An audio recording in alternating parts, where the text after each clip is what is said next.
time.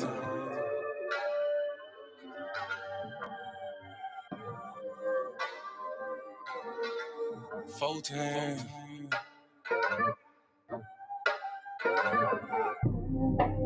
Doing gang things. Living super clean. That done came up. Can't control us. One time for the men doing cane thing. Dead fresh to the T, living super clean. 3 times for my foe that done came up. 4 times cause the man can't control us. One time for the men doing cane thing. Dead fresh to the T, living super clean. 3 times for my foe that done came up. 4 times cause the man can't control us. Look at you done came up now. Get it how you live, mess the game up now. Ain't messing with yoga, but get the flame up. Hey, used to be Toby, but got your name back now. I see ya, paid under pressure. 25 lighters, got them all on the dresser. If it ain't for you, ain't for you then. If you a lame or a sucker, wanna dress you then. Grown up now, bump the childish ways. Got a wife and a bunch of kids to raise. Punch a clock side, hustle or a business you endure to ensure that all the bills is paid. Slow clap for your homeboy, could've turned out like your homeboy. Been on the same block, cooking up the same rock on the cell block lot with your homeboy. But no, you had vision, you had gold. Brand new you on the old time road, take care. Home where you bust your low. Black men don't teach, screaming Bondi ho. Real men talk, real king ways. Still in captivity, but minds ain't slave. Got a little wisdom while you PD grade. Giving out the knowledge on the stoop these days. One time for the men doing cane thing. Dead fresh to the T, living super clean. 3 times for my foe that done came up. 4 times cause the man can't control up. 1 time for the men doing cane thing. Dead fresh to the T, living super clean. 3 times for my foe that done came up. 4 times cause the man can't control up. 1 time for the folk that have moved up. Even if you had a slow start screwed up. Used to gang bang, now homie brewed up. Had a little plan, I had them blew up. Look at you like a man right now. Dressed to the T, smelling like a grand right now. And you ain't got nothing from a handout now. Just faith and hard work gets it planned out now. You could've took a bunch of dusty rolls. The hand dealt with a bunch of cards to fold. To stay hot while the world is freezing cold. The same plot, but the story's never old. Slow clap for your kinfolk. Could've been asking what your info. Prosecutor could be trying to do you in for the 2020 twins, so you passing out the info. But no, you had purpose, you had plans. I ain't throwing nothing on Mercedes Benz. Won't impress y'all, don't need no fans. That ain't my God, who is that, man? This real men talk, real king ways. Still in captivity, but minds ain't slave. Got a little wisdom while you peep these grades. Giving out the knowledge on the stoop these days. 1 time for the men doing cane thing. Dead fresh to the T, living super clean. 3 times for my foe that done came up. 4 times cause the man can't control up. 1 time for the men doing cane thing. Dead fresh to the T, living super clean. 3 times for my foe that done came up. 4 times cause the man can't control up. Yeah, real man. Sheesh. Yeah. Doing cane things. Living super clean. That it came up. 1 time for my king doing king things. Mom these hoes cause he know he got a good thing. I submit and I cook and I clean and I never hold back on that pop. I'ma let it rain. Made me honest, I got a ring. All praises to the most high, let it sing. A real man able, sister never came. And I ain't going nowhere, this is not a game. Look at you, girl, you lonely right now. Settling for bums instead of men the most high. He provide and protect so he get our respect. And he leading us aboard when them chariots fly. I don't really think you hear me though. You can't cross this bridge on some billy goats. Let them save you in the end like a Seminole. Be help me, shout let the silly go. 1 time for the men doing cane thing. Dead fresh to the T, living super clean. 3 times for my foe that done came up. 4 times cause the man can't control up. 1 time for the men doing cane thing. Dead fresh to the T, living super clean. 3 times for my foe that done came up. 4 times cause the man can't control up.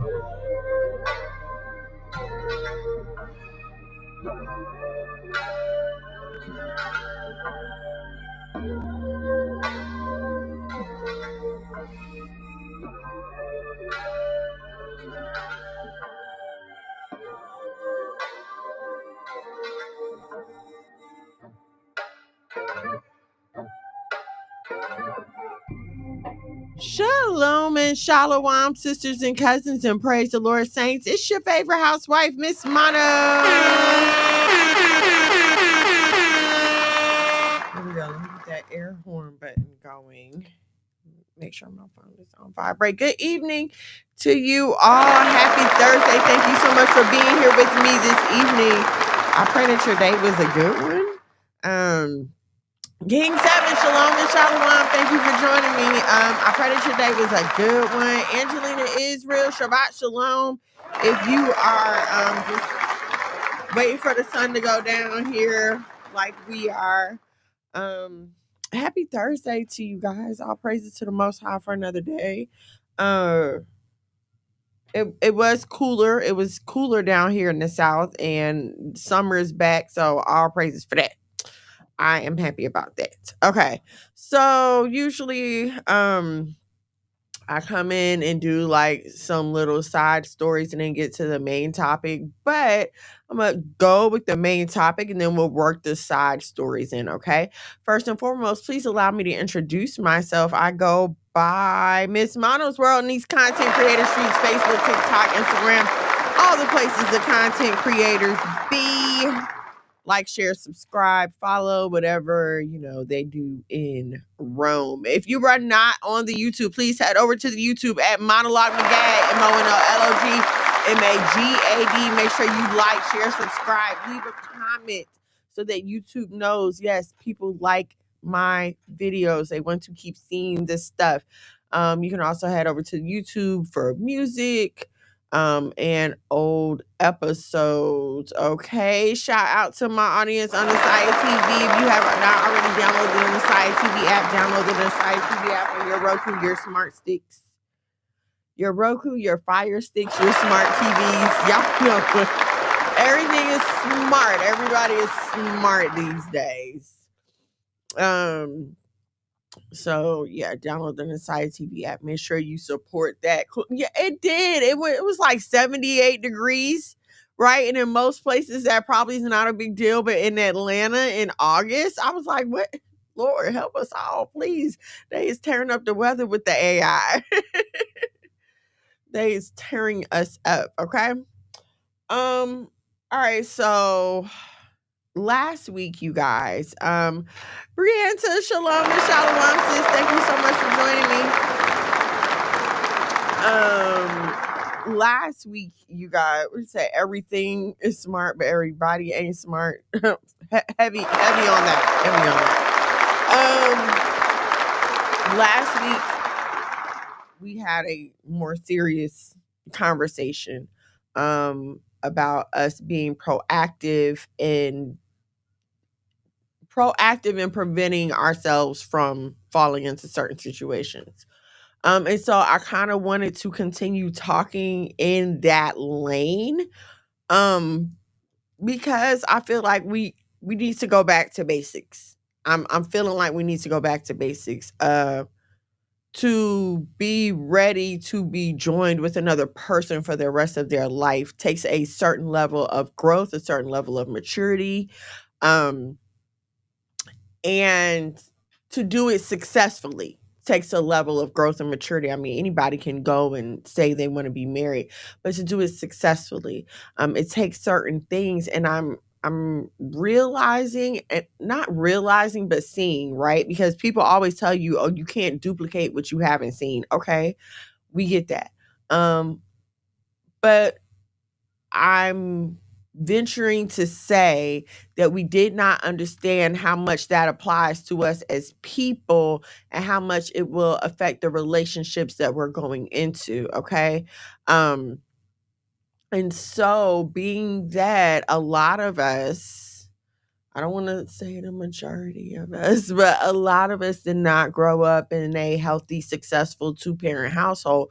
So to turn around and then be expected to duplicate that is really unfair, right? Even when we do it to ourselves. Like, that's not fair. If you did not sit through a math class, you would not sit for an exam in that class because you didn't get the material. You didn't have a chance to learn. You didn't have a chance to study. Okay, so let's take that same thing with life, right? The things that we know that we want that we did not see, these are the things that we need to self-educate about. These are the things that we need to focus on honing in for ourselves, okay? For example, I'm always telling you guys to know what you believe before you get in a relationship, right? And yes, that applies to spirituality, but I would also like to point out something that's going on right now. I don't know if you guys have seen all the stories about Cash Doll, and she was dating this guy in the NFL, Zadarius Smith. I don't know anything about this man. I apologize to this man. I don't know what team he plays for. I don't know any of that. The only reason I know his name is because he was dating Cash Doll. Okay, I'm gonna be very honest with you. Okay, so in her first interview that she did in her new relationship, she shows up to the interview no weave, no makeup. And we're used to seeing Cash Doll very much giving us Black Farrah Fawcett. I mean, her hair is on point, it's big, it's curly. Her makeup is always, it's always tight. And so for her to show up to this interview, no weave, no makeup, of course it's gonna take people back. Like, hold on, what are you doing here? Okay. And her reason for doing that is because her new man, not her husband, her new man said that he didn't want her in weaves and makeup. Like he liked her to look more natural. Um, and first off, let me say I'm not understanding why we're making life changes for someone who is not our husband. But anyway, um, on the surface, right? People be like, "Oh, that man's so controlling. Why is he trying to minimize her? Why is he trying to make her smaller? Why doesn't he want her to look like, look her best, blah blah blah blah blah," right? Um and everybody wants to jump on him, jump on him, jump on him. But what we're failing to realize is that this woman made this decision to give into what her boyfriend for that moment wanted. Okay. If he is controlling, because I don't know that man. And what's to say that he told her, I want you to go on TV like that. I want you to present yourself to the world like that. No. My husband tells me that he likes it when I don't have makeup and all this other stuff all the time. That doesn't mean he wants me to go out into the world naked faced and hair not done. That's not what that means, okay? So I'm just saying that to say that I'm not about to jump on the brother and be like, oh, it was his fault. He's so controlling, da da da.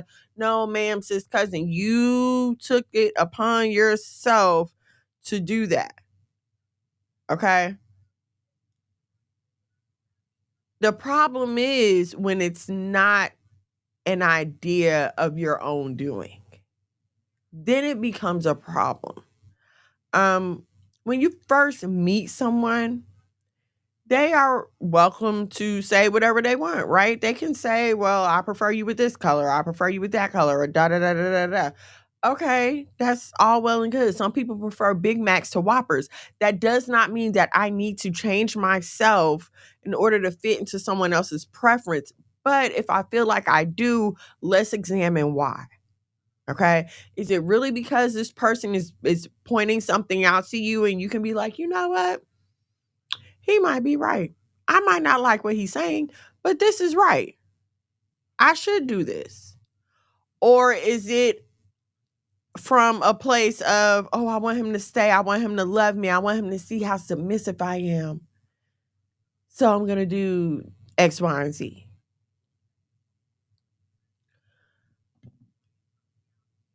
Your lack of ability to stand up for yourself, to know what you want, only leaves the door open for people to prey on you. I mean, this is something that predators look for. They look for people that they can easily control, people that they can easily manipulate, people that are going to easily go along with their program and not ask too many questions, right? You're setting yourself up to be preyed upon. The abuse is not always physical, right? The abuse is not always apparent. A lot of times it's emotional abuse. And one of the ways that emotional abuse can take form is a person trying to change who you are in order to make you who they want you to be. And if you are not on guard and protective of who you are, you will wake up one day not knowing who you are at all. And then guess what? The person that changed you into this person, or the person that you let change you into this person, is not going to be too pleased with you either, because this is not who you are. When we don't take time to heal from relationships, oftentimes we what's the word I'm looking for? It's like we'll overlay, like an overlay. Like we try to get the qualities that we liked from our last person into a new person. Like, okay, this last person I was with did this like this. So now I want whoever I'm with to do this like that too. Right? And so again, if you're not protective of who you are, and this is why you need to know what you believe, not just spiritually, not just most important spiritually, but need to know what you believe about yourself. What do I want to do? What am I comfortable with? If my hair is green and I picked out this green hair and I like this green hair, then that's just gonna be what it is. Now, if someone comes up to you and they like, listen here, sis. You're looking for a job right now. It might not be the best idea for you to be walking around with this green hair, and you choose to take that under guidance. That's fine. See, we have to understand that fine line between I guess you want to call it constructive criticism. The fine line between constructive criticism and what we just like to say is people hating on us these days, okay? Or whatever else you want to call it. Respectability politics, jealousy, generational misunderstandings, whatever the case may be. We need to be mature enough, even when you've come to your sense of self, even when you feel like I'm totally comfortable with who I am and whoever don't like it can kick rocks. Cool. But we need to be open enough to wisdom when we hear it to receive it. Right? And so a lot of times when you are taking in a lot of trash, you get so busy defending the trash that you won't let the wisdom in. You're just constantly on defense. Your walls are up. You don't want to hear anything. That's no way to be, and that's no way to grow. Like, you literally cannot better yourself. Don't you think that if you had everything inside of you to be the penultimate best that you could be, that you would be that? This is why I have issues with like self-help books, right? I know I wrote one, right? But I don't consider my book a self-help book because it's not leaning on self. It's leaning on the Bible. It's not leaning on self, okay? And so the problem with a lot of self-help books that we have out today is that it teaches you to lean on yourself. It teaches you that your thoughts, your intentions, the things that you want to manifest are good enough to get you to the destiny that you're supposed to be at. Okay? And that's just it's not productive and it's not conducive. I mean, the fact that you had to turn to the book to get the help and the advice, I hate to say it, but that's like telltale sign. Like, clearly it's not, you know what I mean? It's not about unlocking some secret portal inside your soul. It's not about any of that at all. Ivory Israel, shalom and shalom. Thank you for joining me, sis. It's not about unlocking some secret portal inside of yourself. It's not even about unlocking some kind of secret manifesting power. We are not to do anything outside of the Most High, right? And so a few weeks ago, when we talked about the difference from astrology and astronomy, I had explained to you guys that astrology is a belief system, and with it being a belief system, that means that you are basing your life choices and decisions on that particular system, right? And if your Bible is your system, you can't also have another system running, okay? Just like if I'm on my Mac, it's not going to let me run Windows, okay? When I'm on my child's Chromebook, I can, but Now you're talking about plugins and everything. It's not natural to be running on two different systems. It's impossible. Choose you this day whom you will serve. This is why you can't serve two masters. Because if money is the basis of your belief system, then all of your choices, all of your decisions, how you treat people, how you handle situations, if you'll lie, steal, and kill, it's all based on getting more money. That is a very different set of beliefs than someone whose belief system is based on the Bible, keeping the law of the Most High. Two different things. Okay? And even in our belief system, there has to be room for growth, right? And then, so that's something about other belief systems outside of the Word of God, because I have to tell you, I've been reading the Bible for as long as I can remember.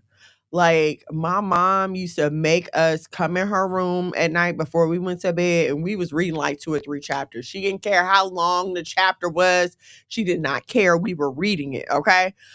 Because listen, she believed the word is alive very much, okay? So it was in our lives constantly. And even in all this time, I can tell you right now that I can open the Bible and I can get a totally different message out of the same passage of scripture that I've read for 44 years or however many years I've been reading. I know I'm a genius, but I didn't come out reading. So however many years I've been reading, I could have read the same passage of scripture multiple times, and then just one day I look at it and now there's a different revelation. We do a weekly sisters group chat Bible study, which I absolutely love. And even in some of those studies, some of the stories of the women who I've read about and heard about for as long as I can remember, I'm seeing different things in their stories. Okay. And so if you're not open to different ideas, constructive criticism, different revelations, you're going to miss the mark on a lot of different things. It's like somebody who's in the workplace today and refuses to learn how to use AI. Like, how are you even getting along? I'm gonna tell y'all something right now. I don't care what y'all say about Chat GPT. I use Chat GPT. Why wouldn't I? It's like go back to when Google first became a thing, or even before Google, Ask Jeeves. That's the first search engine that I heavily remember using, Ask Jeeves, right? So imagine being in the age of Ask Jeeves, but still insisting that people use a paper dictionary. It's that kind of behavior that leaves you with archaic mindsets and refusing to learn. Oh yes, I love our Bible study. Our Bible study be lit, y'all. But it's that kind of behavior that keeps you in these old archaic ways and refusing to learn and grow, right? And so and I also understand that you can go on Google right now and you can get 2 different answers for the same question. One day me and my husband was outside and I was feeding the chickens something. I was giving the chickens, was it the weeds out the garden? I was feeding them something, some food or some weeds or some kind of waste. And so my husband was like, "Are you sure they can have this?" So we both went to Google. His phone told him, no, the chicken shouldn't have this. My phone told me, yes, the chickens can have this. It's no problem. Okay, so I've seen it happen myself. Rose, young lioness, shalom and shalom, sis. Thank you for joining me. I've seen it happen myself where Google will give you 2 different answers for the same question. Okay, but I'm talking about an operating system far beyond Google that you need to be leaning on. This is what I'm saying. Lean not into the arms of flesh. Lean not into your own understanding. Okay? But if I'm constantly aware that there is room for me to improve, there are things that I can do better. Now I'm open, my eyes are open, and I'm looking for the things that are going to make me better in a particular direction. Because again, the belief system. If my belief system is all about getting money, then to me, the things that will make me better are the things that's going to help me get money. So now I'm thinking, oh, I need to go out here and get me a BBL so I can pull me a baller. Oh, I need to go out here and get these lips done. Oh, I need to go out here and get some Botox. Like, I need to look like the girls. I need to look like the baddies so that I can live like them and I can get money and I can have these, I can have these bags and I can travel and I can do this and I can do that. What direction are you trying to better yourself in? Where are you going? In all of your self-improvement and all of your growth and all of your healing, what direction are you healing towards? A lot of time we heal towards the direction of making a god of ourselves. Like, a lot of times we feel like our healing is complete when we come to the point where it's not a problem to cut people off. That's when a lot of you all feel like you're healed. And the fact of the matter is that's not healing at all. You can't just go through life cutting people off whenever they do something you don't like or say something you don't like or behave in a way that you don't understand. That's not mature. That's how you find yourself desperate, lonely. This is when you make yourself susceptible to predators because you don't have anyone around you to protect you, and they know that. They know they can come up and tell you anything, and because you're so lonely and you're so desperate, you're going to accept it. The answer is not to cut people off. The answer is to sit back. Remember I told y'all about that little box, and you take your feelings and you put it in the little box and you put the box up on the shelf and you wait until you can have some time to open this box and go through these feelings and examine it and really ask yourself, is it me? Like, is something really wrong with me? This person may have said something I don't like. Why don't I like what they said? And why did it bother me so much? Right? Because honestly, my husband, my mom, my dad, those are the three humans. And my husband is first. Like, I'm going to say that. I don't care how y'all feel about it. My husband is first in this line. These are the three people that can say something to me, and even if it's hurtful, I will take a step back and think about it. Like, my husband be like, "Ooh, girl, I don't like that hair on you." I'll go and look and be like, "Wait a minute. Like, do I like this hair? Is it, but some rando stranger, I don't care. You don't have to like it. I don't sleep with you. I don't care." And keep it moving, okay? The problem is, though, that y'all let rando strangers get you triggered to the point of acting out, lashing out violently and angrily, right? Even more so, you guys let people, you guys are sleeping with people who are jealous of you, who are upset with you, who are triggered by you, and then you're surprised when they get with you and then they try to take you out of your peaceful place. Like, why is he always picking arguments with me? Because him seeing you at peace, he just can't tolerate it. And instead of you figuring out, like, wait a minute, this is not right here, you'll continue to go with it. But you need to understand why someone who is not supporting you in any way can say something to you and it have you so upset. Like, when you're driving in traffic, like, why does what a person in the car next to you say get you so upset? Right? And I have examined this issue. I have examined it, okay? Because I am a road rager. Like, let me tell y'all, the number one, this has to be like among the top 5 things I hate about driving in Atlanta is when I'm trying to switch lanes and I'm trying to do the right thing and turn on my blinker, and the jerk in the lane next to me decides that, oh no, she can't get in front of me, and then they step on the gas and don't let me through. Makes me mad to no end, right? And it really used to get me upset. And then I had to stop and think, like, why do I care? Why do I care? If I'm not running late, Why am I letting it upset me?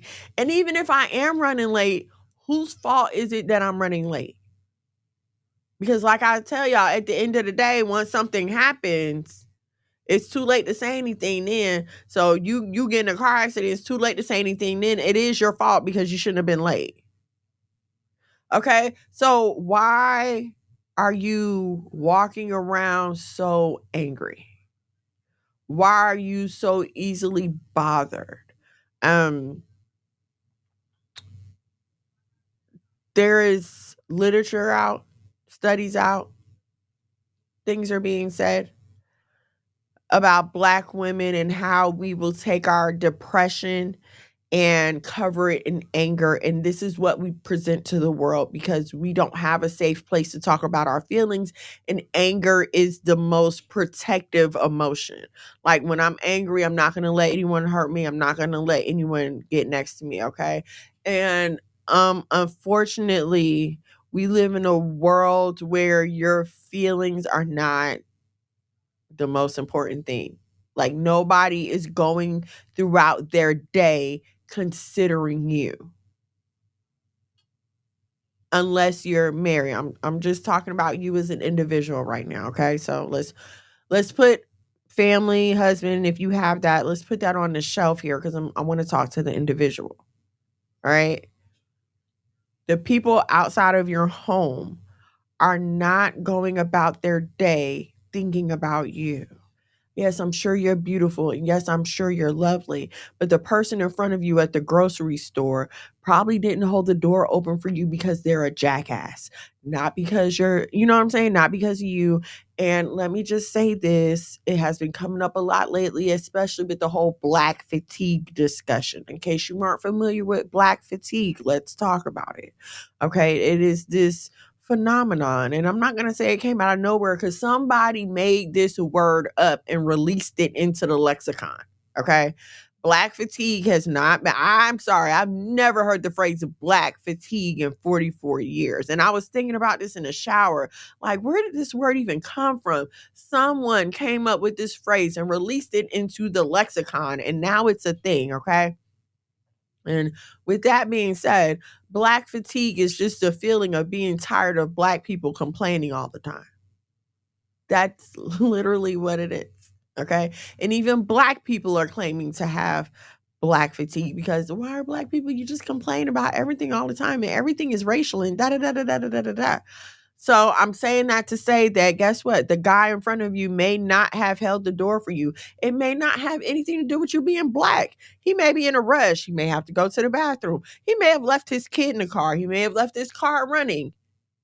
You don't know what is going on. And so stop taking everything personally. Okay. This is on a global scale and it is on a personal scale in your life.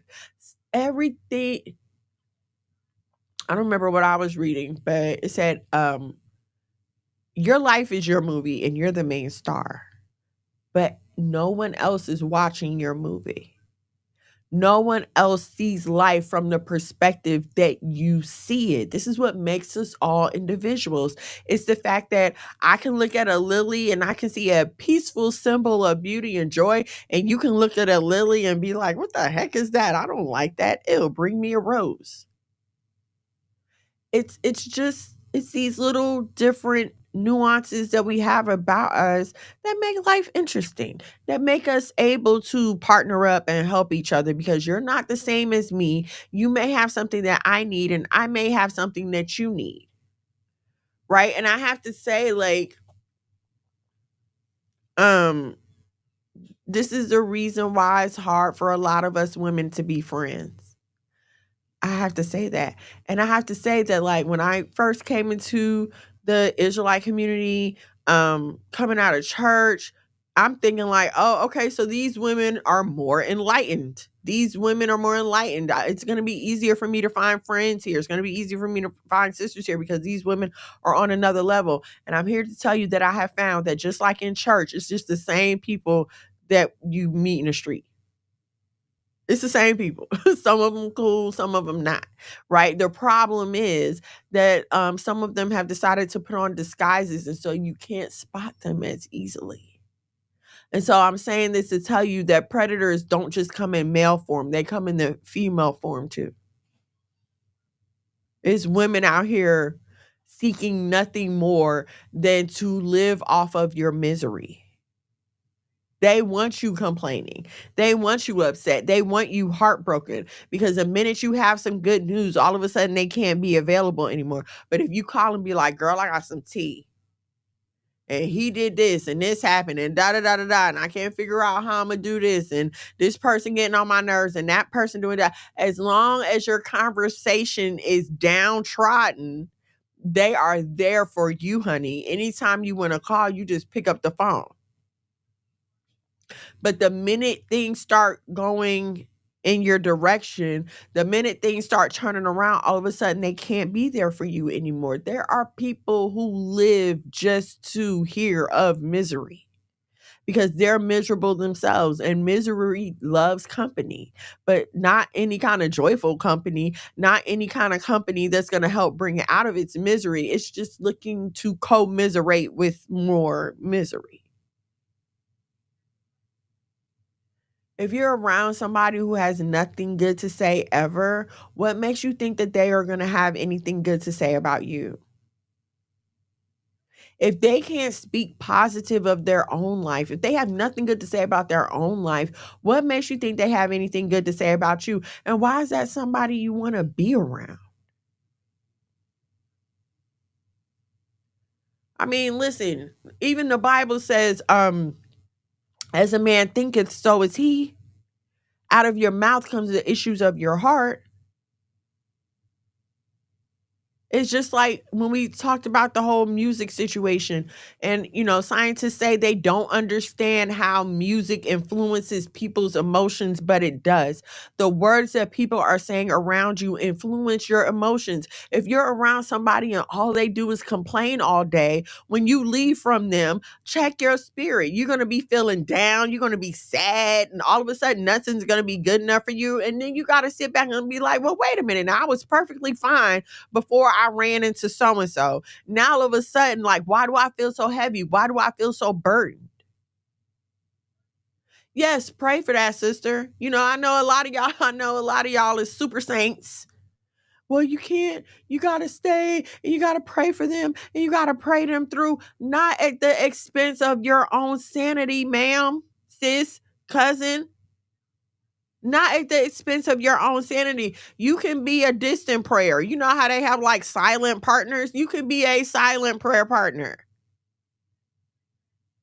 Sometimes people need to be left alone, and that's the problem. There's always somebody there to coddle certain people so they never get to learn their lesson. Sometimes people need to be left alone so that the Most High can deal with them. They need to feel that loneliness. They deserve to feel how they made other people feel. But you want to sit there and coddle them and make everything okay for everybody, and that's not your place. Are you doing that to avoid issues of your own?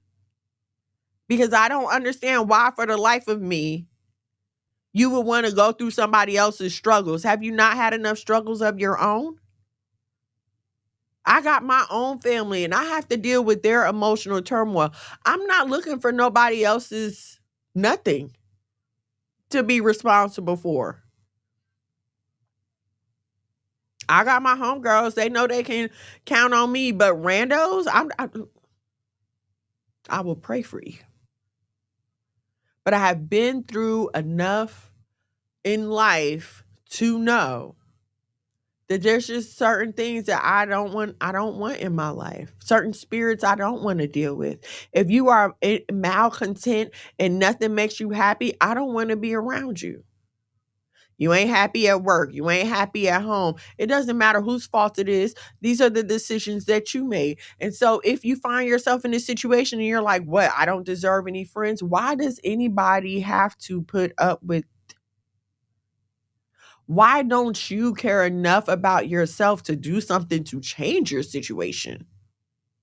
Instead of feeling like the people around you have to constantly. I don't want to sound cold. Okay? But listen, I heard this man talking a few months ago and it really hit me. And he was saying how we as Black people tend to be very emotional. We're emotional about everything, right? That's why somebody can get on here and call it. See, somebody can sit on TikTok and call you the N-word all day and it's no problem. But as soon as you go outside and they call you to your face, now all of a sudden you ready to fight. Why? I never heard a white man fighting a Black man because that Black man called him a cracker, a honky, a redneck, a peckerwood, none of that. I've never heard of that. I've never heard of a white person shooting a Black person because he called him a cracker. Now, it may have been for other reasons, but it's never just because he called him a cracker.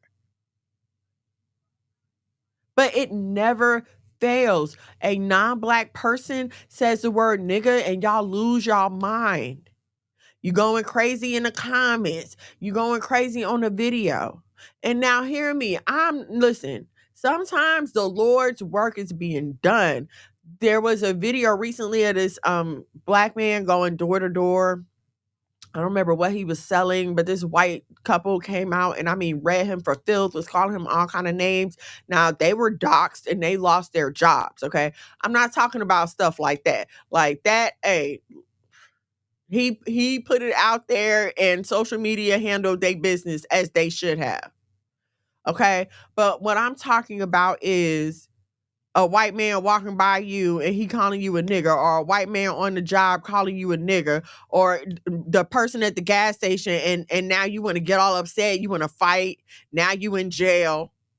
Hopefully somebody didn't get shot. This is Georgia, okay? Stop being so emotionally driven. Your emotions are for certain things, not to be wasted on ignorant people. What difference does it make? Okay, they called you a nigga. Now what? Now what? Is some money gone out your pocket? Is your car gone? Is your house gone?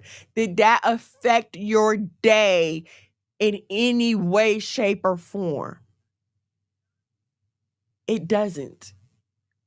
And so we need to get into the art of self-preservation. And part of self-preservation is knowing what to lend your energy to and what not to lend your energy to. Do I need to increase my prayer life? By all means. And so my energy is going to go into that. Do I need to do some more studying? By all means, whether it be biblical or secular information, by all means, I'm going to focus my energy into that. Do I care what some stranger has to say about me? No, I don't. I'm not going to focus my energy on that. Especially if my content ain't even monetized yet, I doubly don't care what you say.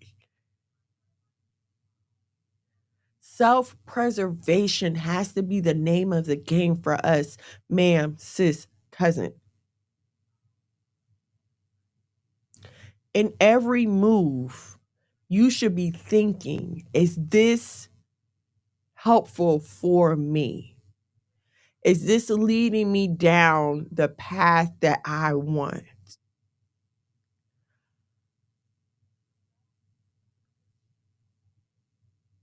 There is a place for selfishness in righteousness, okay?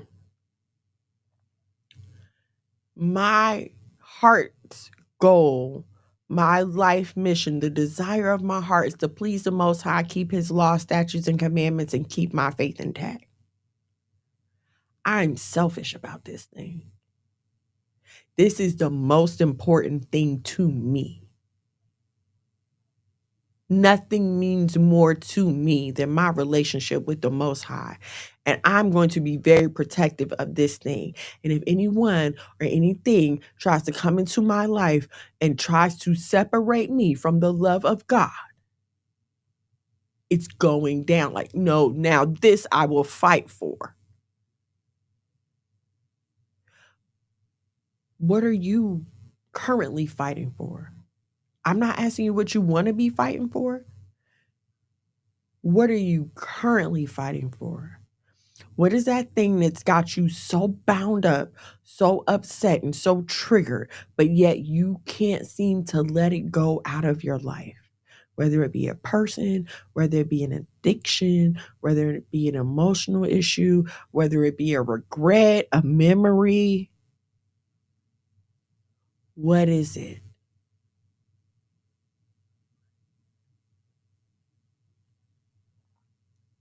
Until you can get that under control, you literally lack the fruit of self-control. When people go out here and they get in these arguments or they get in these altercations and they say, oh, it's because of my childhood and I can't handle this and I can't handle that. And hear me, I'm not saying that things don't happen. There are things that trigger me. Just to be transparent with you guys, me and my husband was spending some mommy daddy time together. And he pulled my arm. He was trying to get me to move. He pulled my arm, but the way he did it, it triggered me. And it like my brain just kind of shut down for a second because like I know I'm not in danger. Like I know he didn't mean it like that, but still. So I'm not saying that you can't ever have an internal response to things. That's not what I'm saying. But what I'm saying is, where's your self-control? Where's your filter in your brain to make sure that it moderates the response that comes out if a response comes out, so to speak, quick to listen, slow to speak.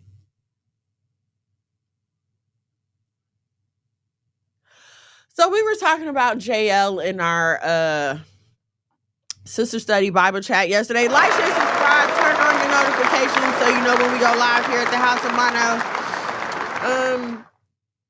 We were talking about JL in our sister chat yesterday, and she don't, sis don't get a lot of time. She don't get a lot of airtime. She's in a few verses in Judges 4 and a few verses in Judges 5. She doesn't get a lot of airtime.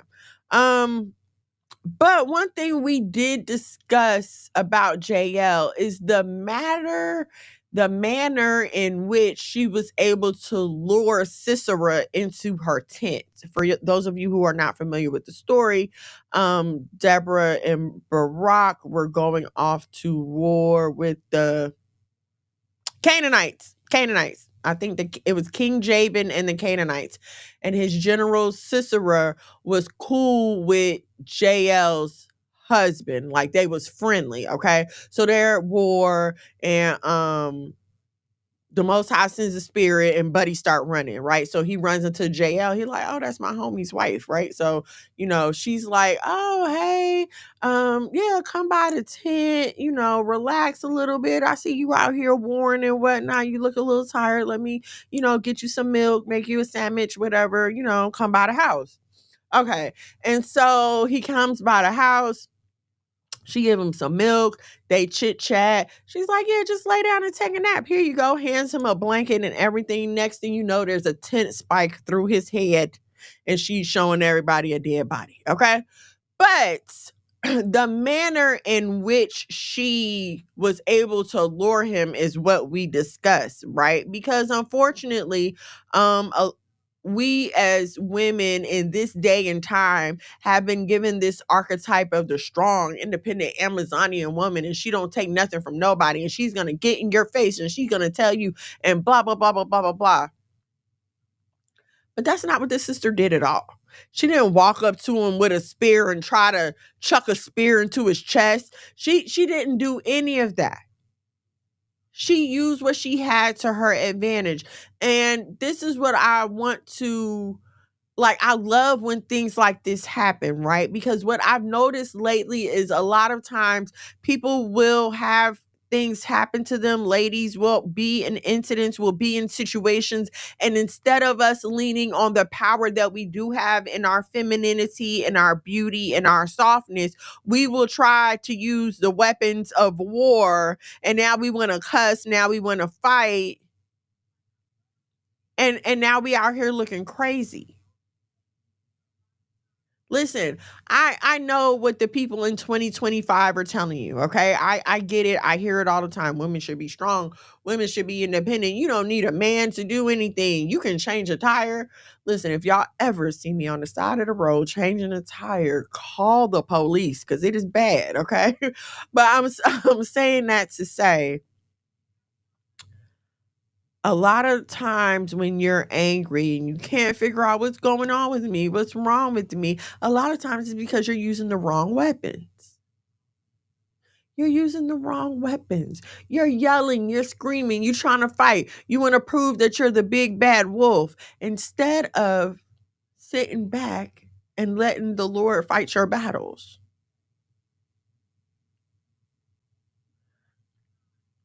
There'll be times when you don't have to say anything at all, but because you did, now you messed up the situation. As a woman, silence is your first line of defense. At work, people giving you a hard time, they trying you, they testing you. You sitting there thinking like they wouldn't do this to a man. If I was a man, they wouldn't be doing this to me and blah blah blah blah blah. Silence is your first weapon of defense. Because if you go off, you're giving them exactly what they expected from you. So you're going off, and all you're doing is giving them a chance to show people that every bad thing that they said about you is true. Because they said, oh, she's crazy. She mean, she got a horrible attitude. And so they come and they purposely poke you. They purposely pick at you. And now when you think in your mind that you're defending yourself, all you're doing is giving them an opportunity to sit back and gather their friends to be like, look at her. She's crazy. Look, I told you something was wrong with her.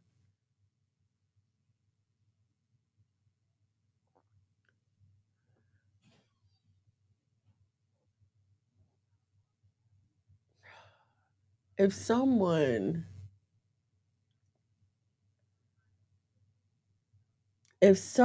constantly stop letting people provoke you. Let me say that first of all, okay? That is a part of protecting yourself, not letting everyone have access to your feelings and emotions. Regular people shouldn't be able to hurt your feelings. Regular there should be only you should be able to count on one hand the number of people that can hurt your feelings unless you've got more than 4 kids. Certain people should not be able to shake you. Okay? So let me say that. However, if you are in a state of provocation and you notice that this person keeps provoking you just to turn around and point the finger at you, please be aware that you are operating in a cycle and you need to break yourself out of that cycle. You need to stop being this person's victim. I am not telling you to go into work tomorrow and quit your job because this person is bothering you. That is not what I'm saying. Some things you have to work through. Some things you just gotta stay and work through. I've told y'all before, some people are sent only to push you further. Some people are sent only to help mature you. Some people are sent only to help you grow. And they're not always going to do it in a manner that you like. You would love if the person that was sent to help you grow was a friendly person who would come and read books with you and talk with you. No, sometimes it's that one person at your job or that one person at your church, that one person at your school, that one cousin, this one family member that just every time they're going to find the buttons to push. Stop. Hide your buttons. Zipporah Israel, Shalom and Shalom, sis. Thank you for joining me. Let him fight for you. Hide your buttons. Stop letting them see you cry. All you're doing is proving that what they said about you is right. She crazy. She don't know how to act. Look at her. So ghetto. And I have to have these talks about my daughter because she's 100% corporate girly, okay? Nothing about her is ratchet. Even in her off time, she don't do ratchet. But she still has to deal with these microaggressions and these provocations from people who don't look like her at work. You can't run all the time. You can't run. Okay. I being a former runner, I can tell you from personal experience, when you run, all you're doing is asking your problems to follow you to another place. Your problem with self-control is going to be a problem with self-control if you're working at Target, Walmart, AT&T, Grady, Kennestone, Wellstar. You could be working at the freaking Lexus dealership, the Chrysler dealership. You could be working for Carvana too. It does not matter where you go. If you refuse to deal with your problems are going to follow you. There are some things that are easy to deal with, right? Some issues might be nothing. Honestly, sometimes it's a matter of changing what you watch on TV, changing the kind of music you're listening to. What things are you letting into your spirit, right? Some things you do have to work through, and we have to stop being scared of the stuff that we have to work through. I don't care how many books you buy by how many authors. You can buy every book that Cindy Trim has ever written. You can buy all of Paula White's books, Stormy O'Mara, whoever's books you want to buy. Baby, buy the books to the brim fills up. But there are some things that you will have to go through.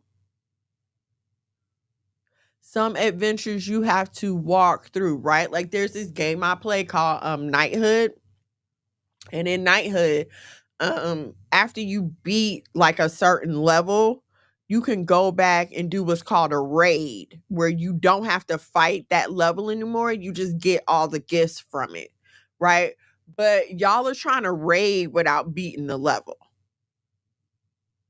You have to fight, you have to conquer the thing first. And you don't want to do that. You just want to sit back and you just want to let somebody else do the work, and you just want to run and hide, and I'll just go somewhere else. Stop letting the enemy run you off from your future. You don't know what's in store for you if you just hold on to this thing. No journey is ever completely a peaceful one. Even if you want to take the figurative golden pot at the end of the rainbow, it had to rain for the rainbow to appear. There's no reward that you are going to earn that is substantial as an adult that you are not going to have to work for. Sure, you could fire up that camera and hop on OnlyFans, but are you crazy? Is it worth it to you?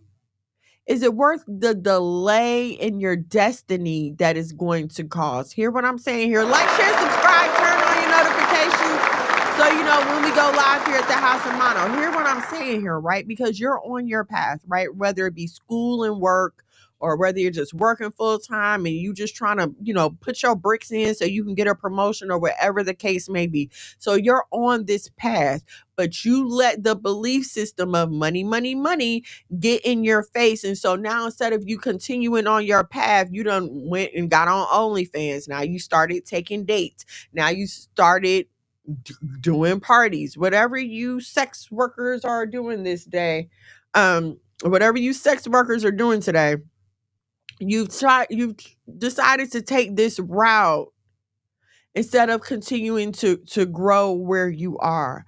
And the problem with that is now you've kind of like left a comma where there should have been a period. And I'm saying you left a comma because you're going to have to come back to this very same problem. You're going to come back to this very same test, this very same challenge. It's going to be here waiting for you after you finish your little run in whatever you think you're about to do. It's not going anywhere. And so what I mean by a comma is because when you come back, now you have to finish this sentence. You have to finish this class. You have to finish this lesson. Whereas if you would have just rolled the thing through and let the Most High then graduate you, progress you to the next level, now there's a period there and I'm done. I'm not coming back. Y'all never see me again. There is a period there. I'm done. But the problem with leaving that comma is when you come back to the comma, now you're older. Things have changed. The skill that you thought you had is no longer relevant. I can type almost 100 words an hour. It's kind of relevant, but it's not what it used to be. My typing skills used to be able to give me a great job, like $20 an hour. I mean, good job, benefits. I was making money coming out of high school all because I could type. But this is back in 99, okay? These days, typing skills ain't that impressive, especially now you can talk to the freaking computer. So me trying to go back and finish that comma from 1999 is going to be hard as heck. This is something that you could have been done with. It's just like somebody who drops out of high school in the 9th grade. Guess what? The same 4 years that it would have took for you to graduate are still going to go by. Except instead of you finishing those 4 years as a high school graduate and being able to put a period on that, you left at a comma. Now you're 30, 40, 50 years old having to take GED night classes while you're working a minimum wage job.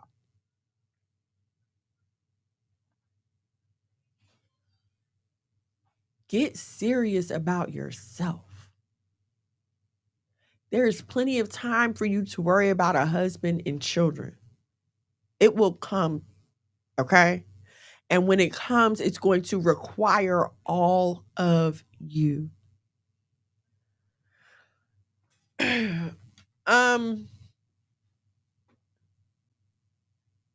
tell y'all all the time, yes, you can have it all, but you can't have it all at the same time. You can't have it all at the same time. Someone, and some things are going to suffer. And the way this world is set up, it's going to be your family that's going to suffer.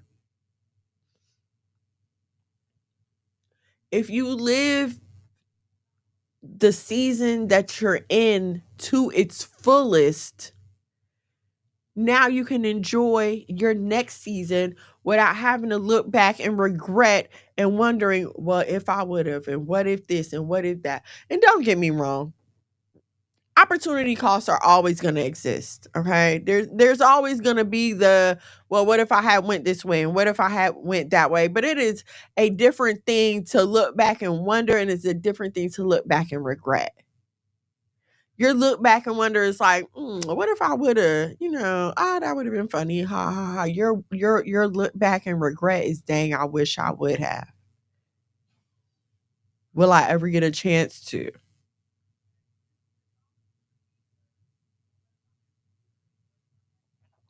You don't understand how much your emotional experiences as a single person affect you when you're trying to become a couple. You don't get it yet.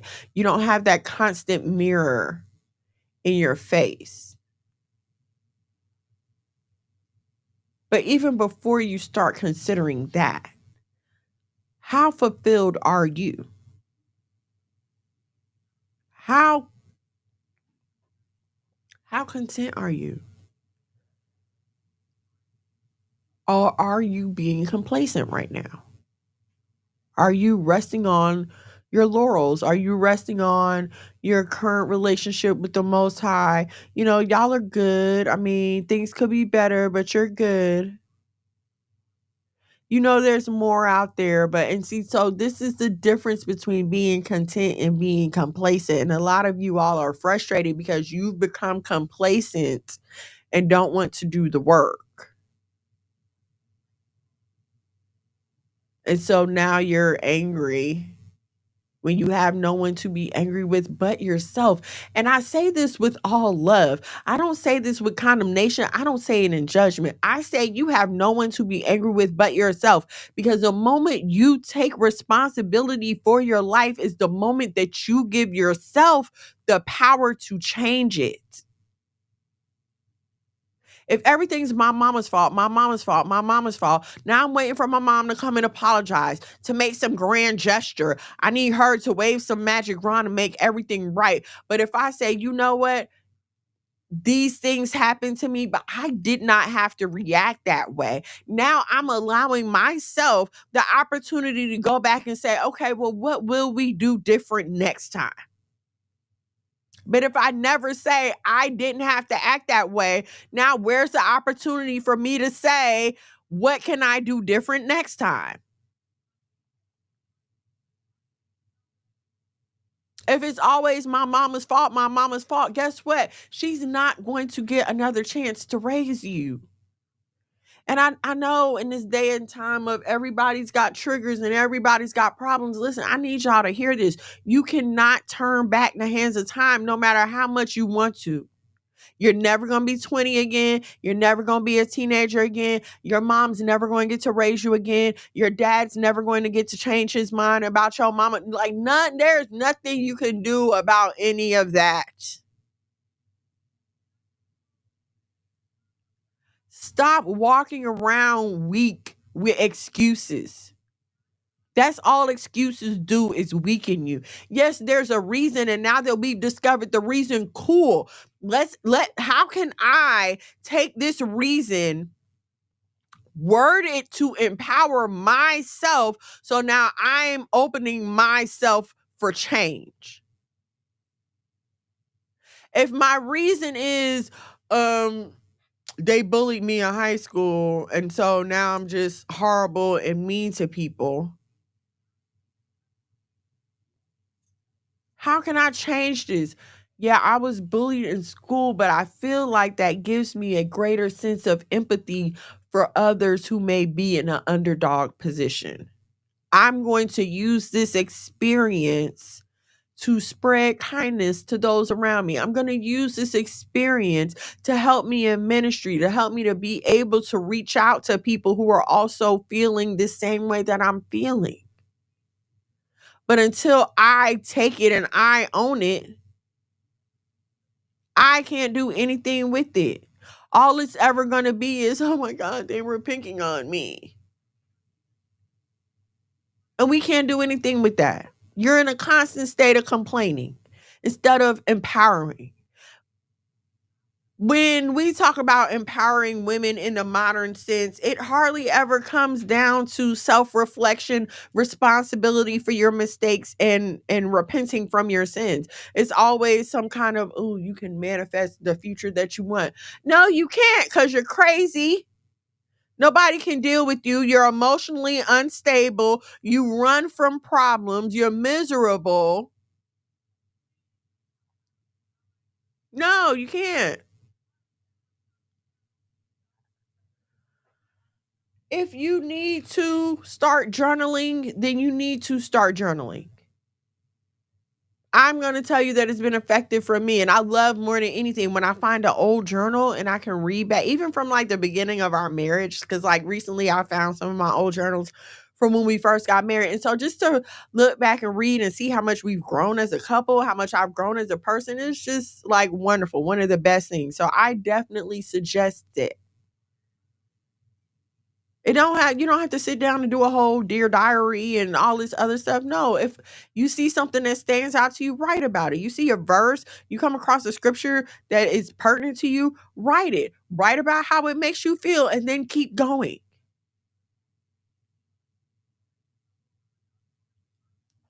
If you need therapy, go to therapy. Also, if you're dealing with some hormonal issues, you need to get that in line too. A lot of times, a lot of the feelings and the mood swings and the emotional turmoil that we be going through, ladies, it's health related. It's health related. How's y'all's diet? Eating all that sugar, drinking all that soda, drinking all that alcohol, eating all that meat, it affects your hormonal balance, which affects your mood swings. It affects your emotional state. When's the last time you got up and went for a walk? When's the last time you broke a sweat?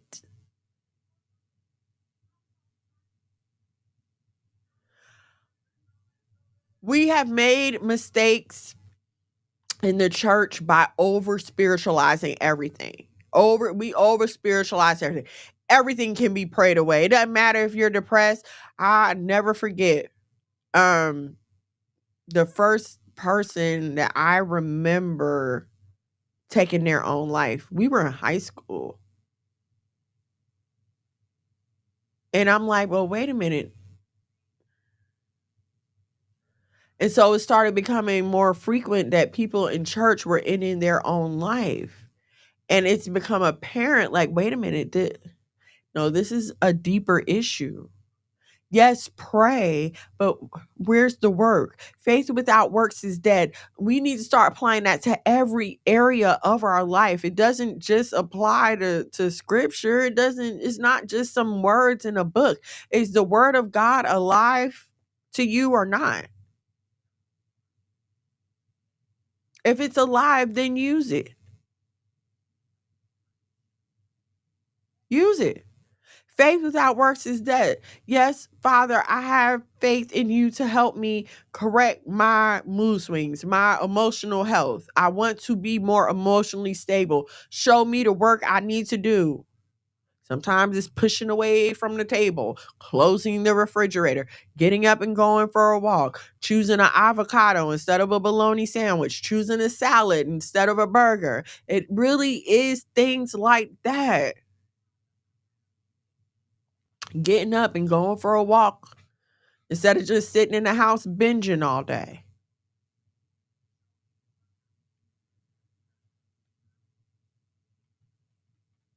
People can only help you so much, and then after a while, people get tired of listening to you complain. They get tired of listening to you complain. And then when people get tired of listening to you complain, then it's not fair. Nobody's here for me. You know that famous line, and I'll be scared when people start talking like this. I'm always there for everybody, but nobody is there for me. Why is that? Why is that? What are you doing that you are wearing people out so much that they just do not have the bandwidth to deal with you anymore?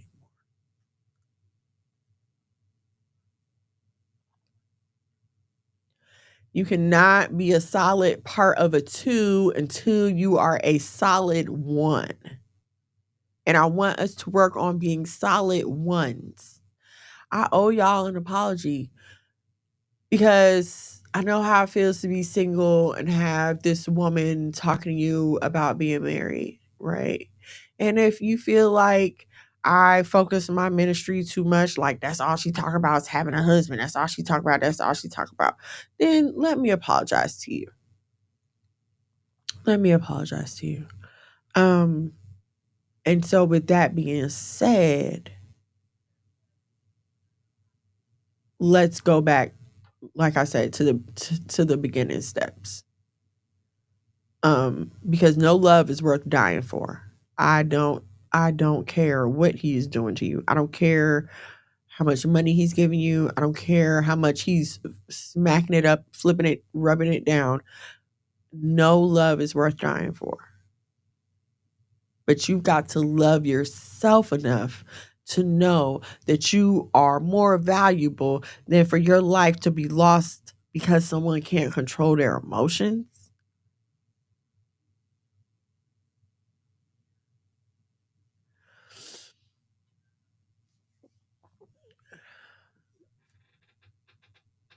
If the Most High himself were to come down and knock on your door and pull up a chair and tell you these are the issues that you're dealing with right now, these are the things that you need to work out right now, I venture to say that 95 to 96% of you would still turn around and argue with God about what is wrong with you. You would try to offer him some reason, some explanation about what is wrong with you, as if he doesn't know all and he doesn't see all.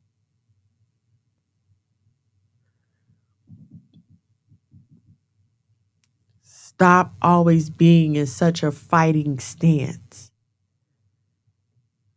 Fight or flight cannot be your response to everything.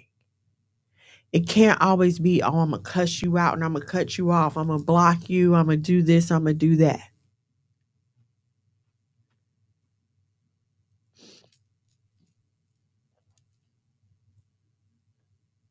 Take your triggers and write them down. Write them down. Pray about it. Write what you can remember. Or when it happens, write it down. Pray about that thing. Once you have it written in front of you, sit down and write down, how can I control this trigger so that it doesn't control me? I hate when somebody snaps at me. I hate that because my mom and my aunt used to all the time. Hate it. Absolutely hate it. Like, oh, I'd be ready to snatch your head off. But I had to learn, like, okay, just because that snapping sound meant one thing in my childhood, that's not what it means as an adult. Like, you got to calm down. I can't be getting mad at people for snapping. It's what people do. It's like that. I don't like when people call me whatever. Okay. You can't do something about, you cannot fix something that you're not aware about. So that's why I'm suggesting that y'all write it down. Sometimes you need to see it. Your eyes need to see it. What was it? I was reading something or something, and they were saying that a lot of the reasons that kids today have problems with reading is because they're not reading physical books. They're only reading a screen. There's something about actually touching the book, turning the pages, the experience of a physical book.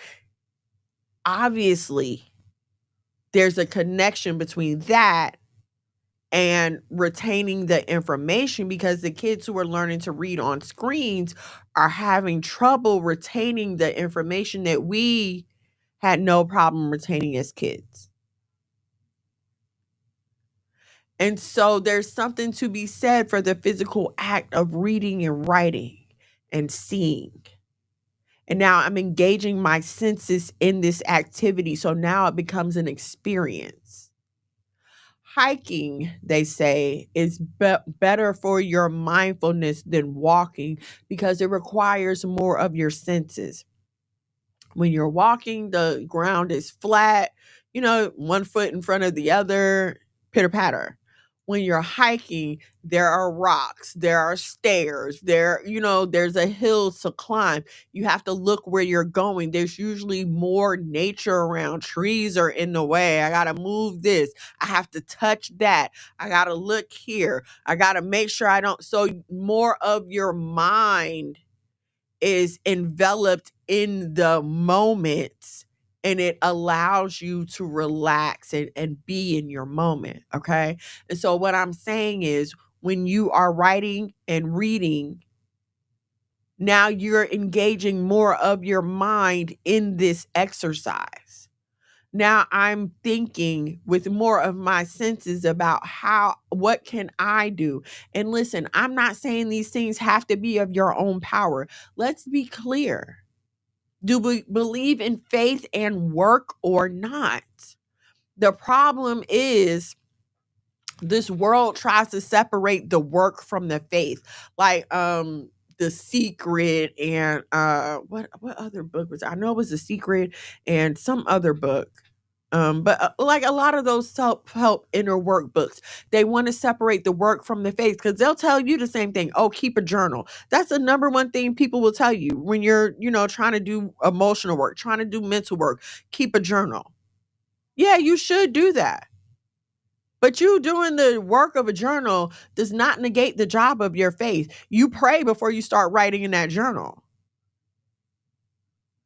You pray about these things.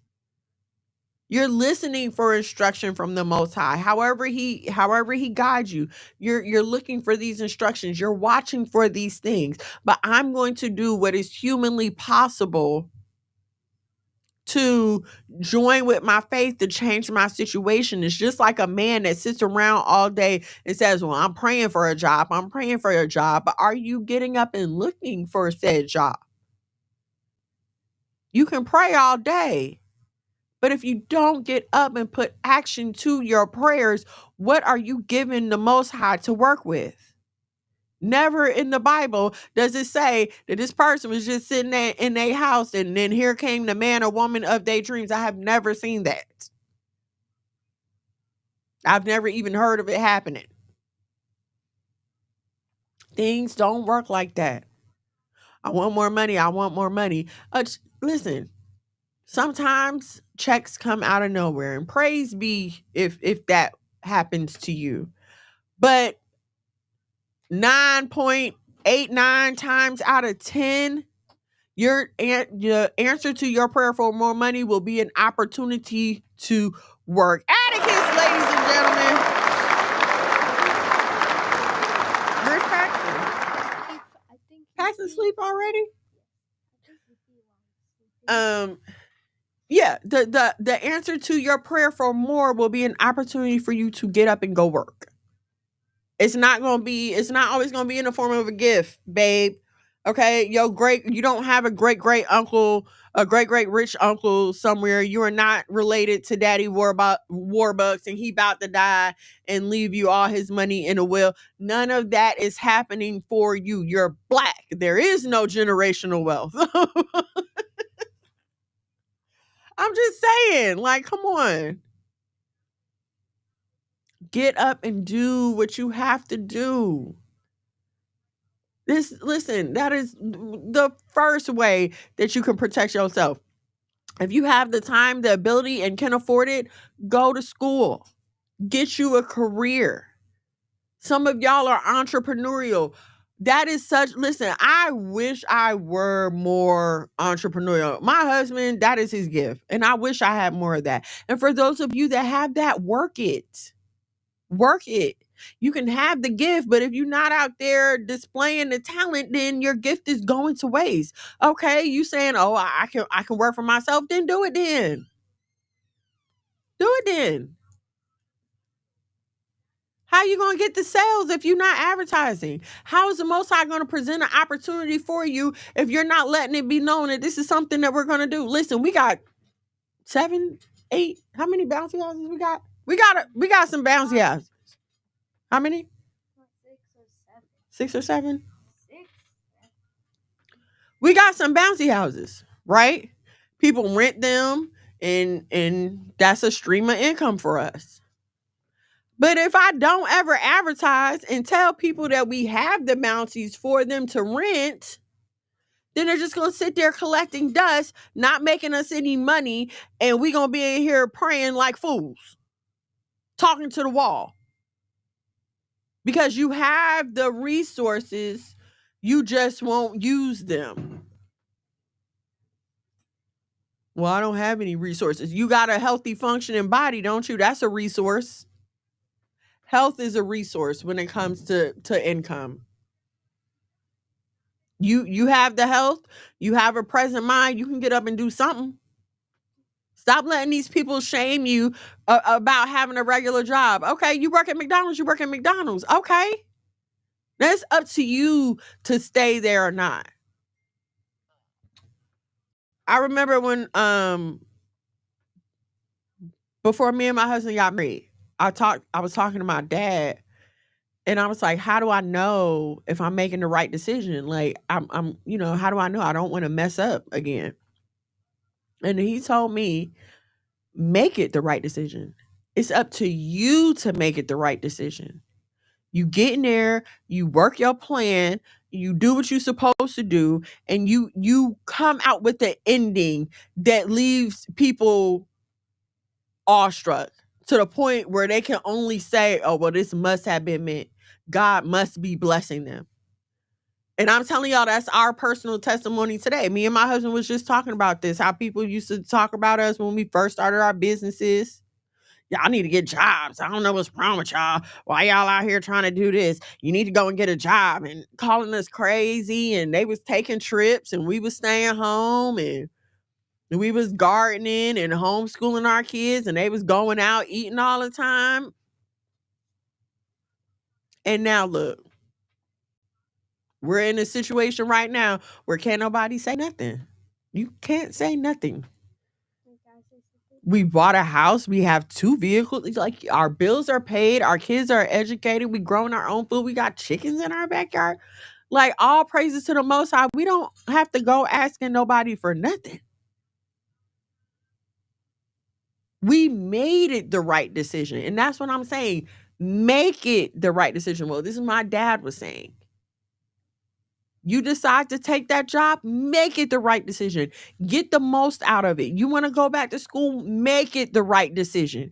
Get in there, handle your business, get your paper, graduate, so then people ain't going to have nothing to say. What can they possibly say when they see the success that you have become? Nothing. They just going to sit there and be like, dang, I should have did what she did. Yeah, you should have, but you did. Go ahead, baby. We got the biggest order, so please pray for us. Boy.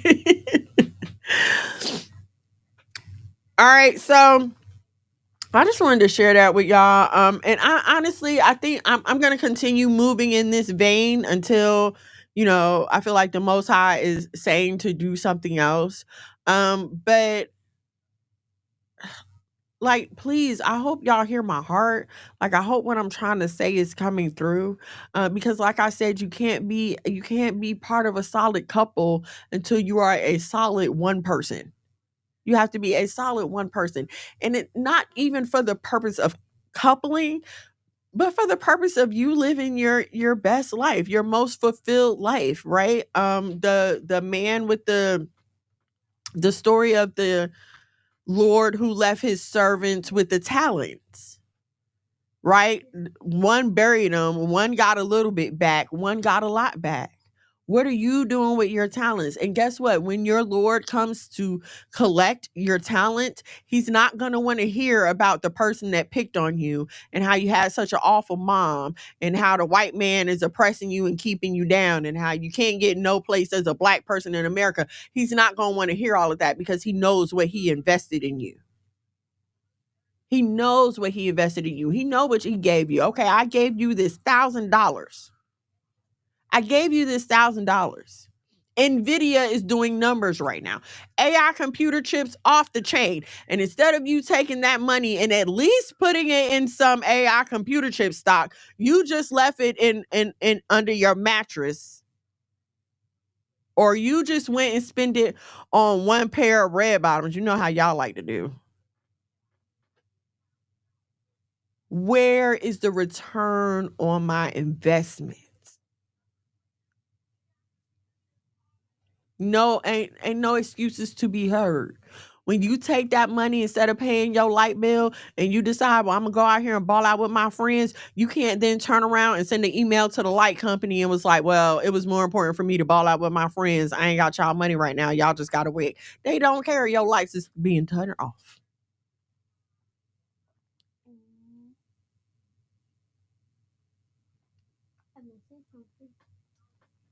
Virtuous faith, shalom and shalom. All praises to the Most High. I'm so glad that it blessed you. Stop it, man. All right, so did y'all have anything else y'all wanted to say? I don't know, but make sure to subscribe to our YouTube channel. Like and subscribe. Like, share, subscribe, turn on your notifications so you know when we go live. The YouTube is at Monologue Magad, MONOLOGMAGAD. Leave a comment, share with your friends, send it to your mamas and them. If you are not already, please follow me at Miss Mono's World in these content creator streets, Facebook, TikTok, Instagram. Yeah, Facebook, TikTok, and Instagram right now.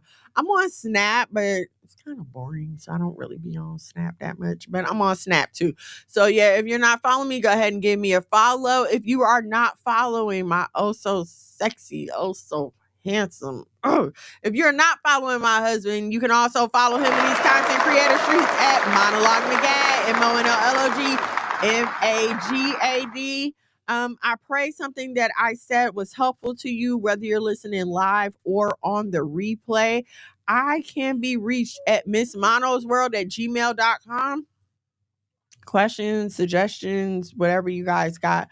Feel free to DM me on socials, or you can also send me an email. Boop, boop, boop, boop, boop.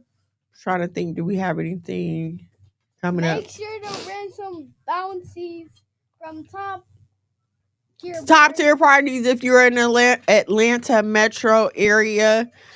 We got the bouncies for you. Thank y'all so much for hanging out with me. I will see y'all right back here next Thursday. Same black time, same black station. I love you so much. Shalom, shalom, and Doing gang things. Mono. Living super clean. Daddy came up. One time for my king doing king things. Mom these hoes cause he know he got a good thing. I said, Tune in to Why Boaz Don't Want Your Ass with your host, Miss Mono. Shalom and shalom, sisters and cousins, and praise the Lord saints. It's your favorite housewife, Miss Mono. Every Thursday from 8 to 10 p.m. Live on YouTube at Miss Mono's World and Monologue Magad. Now also available on Messiah TV on Roku and Fire Stick. Why Boaz Don't Want Your Ass. Don't miss it, sisters and cousins.